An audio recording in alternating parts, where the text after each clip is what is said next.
அந்த ரிப்போர்ட்டர் சேனல்ல ஒரு மொட்டை மண்டைய മൊട്ടത്തലയെന്ന് വിളിച്ചു അധിക്ഷേപിക്കലല്ലേ തല മുടിയില്ലാത്തവനെ മൊട്ടത്തലയെന്നല്ലാതെ പിന്നെ മൈക്കിൾ ജാക്സൺ എന്ന് വിളിക്കണോ അതോ ധോണി എന്ന് വിളിക്കണോ? മൊട്ടത്തല. അവൻ പേരെന്താ?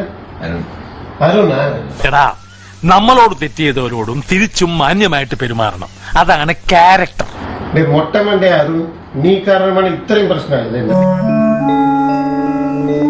എന്റെ അടിസ്ഥാനത്തിൽ വിളിച്ചെന്നെ 15 ലക്ഷം രൂപ ഞാൻ ചതിച്ചു എന്ന് പറഞ്ഞിട്ട് എങ്ങനെ നിങ്ങൾ ന്യൂസ്? അത് ഞാൻ തന്നെ പറയുന്നു. പക്ഷെ അതിനെപ്പറ്റി താങ്കൾക്ക് എന്താണ് പറയാനുള്ളത്? വെറുതെ വായി തോന്നണമെന്ന് പറയില്ല എന്റെ ചേട്ടാ. അവിടെ നിന്ന് തുടങ്ങിയതാ ഈ പ്രശ്നം.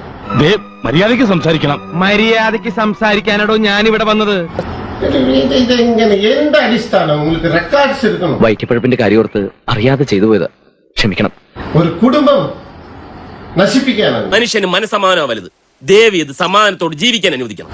നിനക്ക് ധൈര്യം ഉണ്ടെങ്കിൽ ഇവിടെ അരുണെ എന്നെ വിളി. ഇല്ലെങ്കിൽ തല വെട്ടിക്കളയോ? ഒന്ന് പോണം മിസ്റ്റർ. എന്തോ അറിയാം നിനക്ക് അരുണെ. മൊട്ടത്തന്നെ മണ്ടയിലും ഒന്നുമില്ല, അകത്തും ഒന്നുമില്ല. നൂറ്റാണ്ടുകളുടെ സേവനത്തിന് ശേഷം എനിക്ക് കിട്ടിയ കൊട്ട് ജീവിതത്തിലൊരിക്കലും മറക്കാൻ പറ്റില്ല. ഒരു ബോധം വേണ്ടേ നിങ്ങൾക്ക്? റിപ്പോർട്ടേഴ്സ് ആണ്. തെറ്റ് ശരിയെന്ന് വെച്ചേക്കാൻ നിങ്ങളാരാ? വലിയ ന്യായാധിപം വന്നിരിക്കുന്നു. ഒരു ബോധം നിങ്ങൾക്ക് അറിവില്ലേ? ഞാനൊരു എടുത്തുചാട്ടക്കാരനാണ്.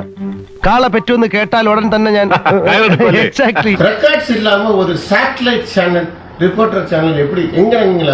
അതിൽ ഞാൻ ഇന്ന് ഖേദിക്കുന്നു. ഒരു അബദ്ധം പറ്റിന്ന് പറഞ്ഞാൽ മതിയല്ലോ. അരുൺ തന്നെ പേര് മൊട്ടയപ്പം അരുൺ. ലൈവിലെ പേസ് എൻ കുടുംബം എപ്പോഴും കഷ്ടപ്പെടുത്ത് മനസ്സിലാകുന്നുണ്ടോ? കാര്യങ്ങൾ ഞാൻ ആരോ നോക്കി പറയും. അത് നല്ലതാ. എന്തിനാടോ നായരെ വെറുതെ എന്റെ ബ്ലഡ് പ്രഷർ ഇങ്ങനെ കൂട്ടണേ? ഇതിവിടെ ഇരിക്കട്ടെ, ഞാനൊന്ന് കിടക്കട്ടെ.